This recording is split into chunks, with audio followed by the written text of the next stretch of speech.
Hi, welcome to Grace Calling. I'm Pauline Glamourchak, and thank you so much for joining me. I have to apologise, it's been so long since last September that I haven't made a video, but here I am again, and God has made a way. Um, the last time I spoke to you was around grief, around the time that so many of us were feeling grieved in the spirit because of our brothers being so shockingly taken from the world, taken out. And I think at that point we identified that it was a turning point, that something very powerful had happened in the spirit, that there was a very powerful transition um, that had occurred. And indeed, I've seen that in the lives of many people that I've worked with and in my own life as well. At the moment, we're not only in the midst of turbulent times in the world with wars and rumours of wars. I'm sure that that reference won't be lost on many of you. But we're also experiencing this turbulence in our own personal lives, and especially in our relationships. There is an epidemic of estrangement occurring, an epidemic of narcissism. Um, there seems to be an epidemic of scapegoating, but I think that it's just something scapegoating or realizing what that is just something that's recently, um, been welcomed into our zeitgeist, into our understanding, but it's scapegoating is a very ancient thing. In fact, I think Christ himself was, I know that Christ himself was scapegoated by the religious folk of the day. So yes, that's been a lot of the emotional and the spiritual warfare that's been thrust at many of us who are in Christ. There is a verse, a very well-known verse, where Christ says he hasn't come to bring peace, but a sword between separating a mother from a daughter and a father from a son, etc. And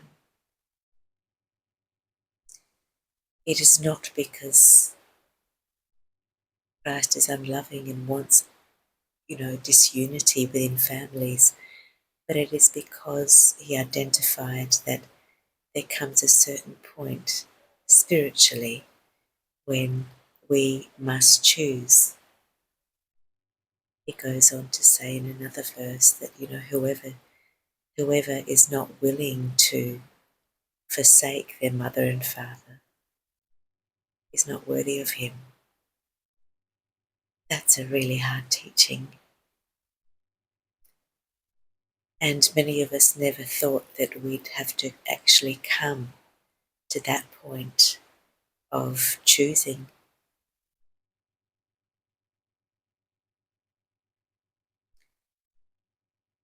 The way of Christ is not for the weak. It's not for the faint-hearted. Although we'll experience humility and weakness and coming to the point where all of the people and things that we relied on are like sand, and the only rock that we have to stand on is Christ. As I said, this has occurred in my life. Christ has moved me. God has moved me from Australia to Europe. He did so by, first of all, prompting me, telling me that I needed to go, that I needed to leave some things behind and some people behind. And yes, he told me that back in March, and I was not keen on going. So in November, he gave me no choice. He made it happen.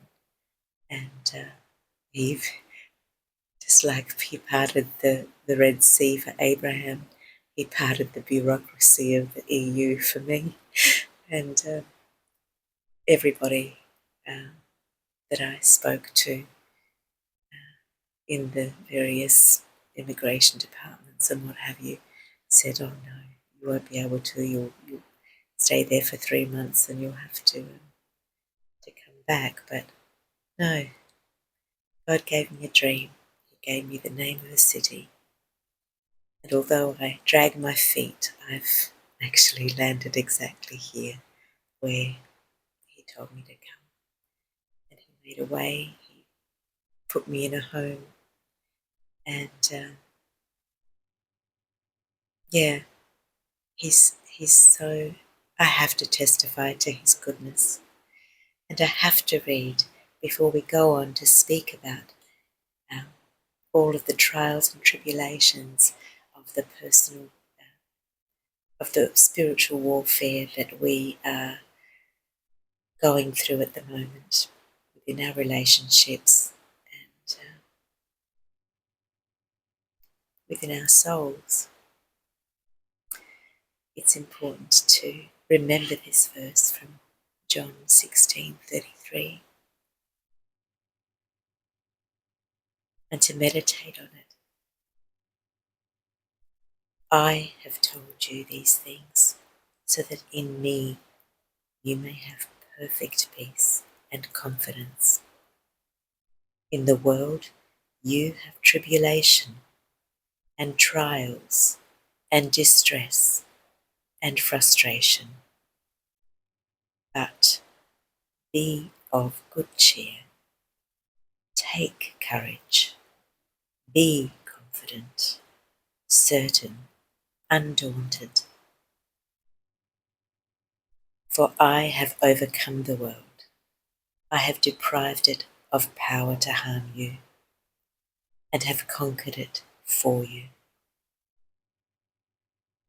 I just love this verse. I just love the way Christ says he's deprived the world of power to harm us. The world is always, strutting. The things of the world are always trying to tip us out of off of our equilibrium and to drag us into the whirl of the storm, whether it's the war in the Middle East or Europe or the financial crises and the economic adjustments we're needing to make. It's always trying to tell us that it can harm us, that we're not safe, that we should be fearful, and it is always trying to provoke us away from the promises of Christ, the surety we have to stand on the rock that is Jesus Christ. I love the way Christ reminds us, tries to desensitize us, tells us to be expecting not only that we may have trials and tribulations, but he guarantees and says that we will have. I don't know anyone that doesn't have trials and tribulations. And then he tells us, he reminds us that we can choose that we can choose to take courage. We don't have to be tossed by the emotions that may overcome us for a time. We can choose to rise above. We can choose to take him at his word. I stood on the rock that he placed me on. And I can tell you, there is no greater assurance on earth than that which he can offer us.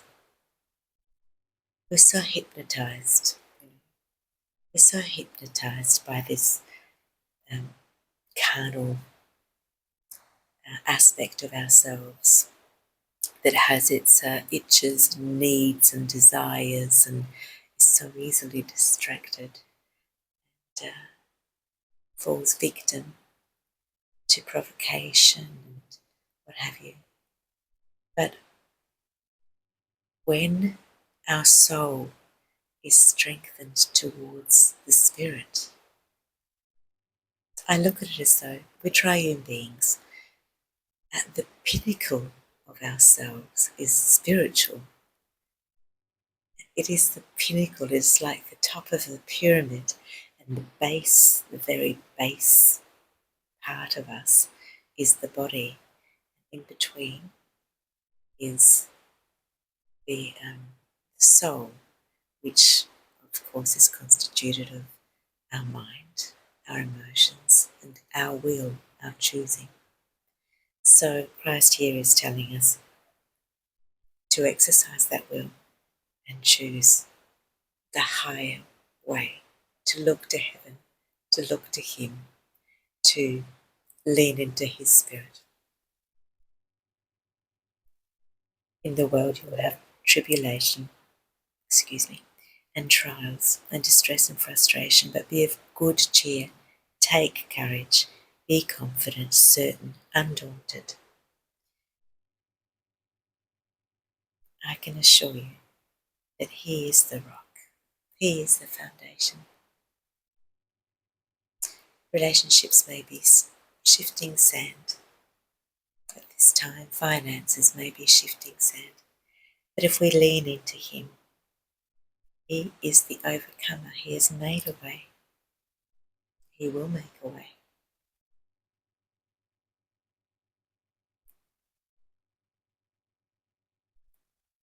He will make a way.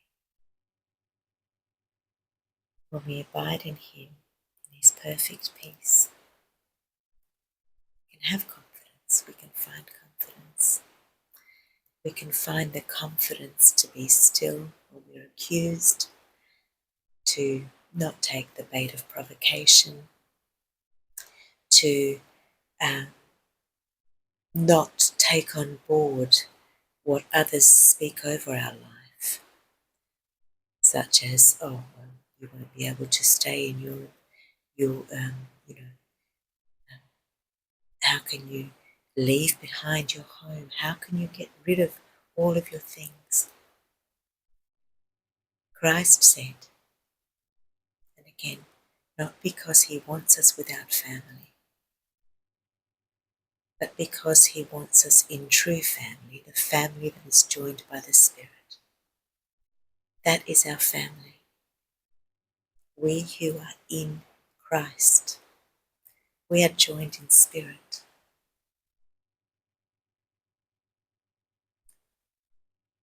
We have the same values. We know the rule book. We know the love. We know the grace. We know who we are in him.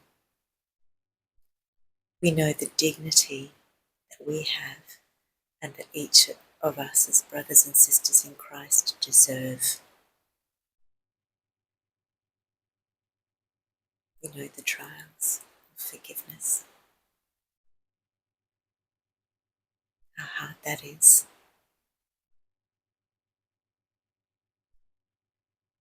Recently I saw a couple of theologians. There's book that's recently been published about forgiveness. This woman who did a 10-year study on it after having a very unfortunate marriage.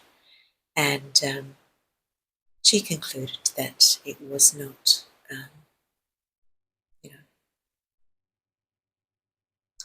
forgiveness is not what we understand it to be. And I'm not going to go too deeply into that because I don't want to make this episode about criticising others, but others' understanding.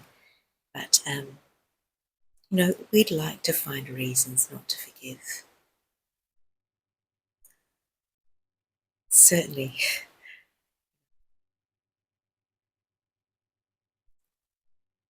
to take 10 years to seek for a reason not to forgive is a long time. But I can tell you, and I have to presume that you are not that you believe me, that when I flew over Jerusalem with Christ and he brought me over the wall and I saw those people, vitriolic people, and I hated them because they hated him. And he told me not to hate them. And he was on the cross and he said, as he was dying, as he was deflated, nothing but the Spirit held him up there. Nothing but his precious Spirit. And he said, forgive them, Father, for they know not what they do.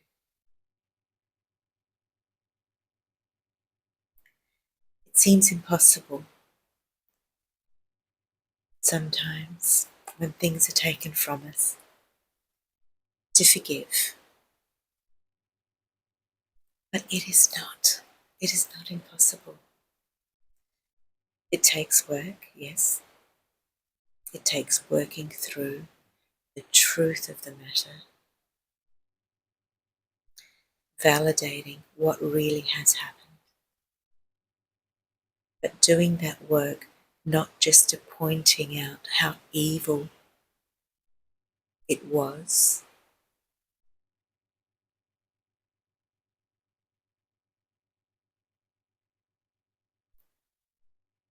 doing the work not to dwell on the evil, but to overcome it with good. It is possible. It is the work of transformation. It is God's work. It is our sanctification.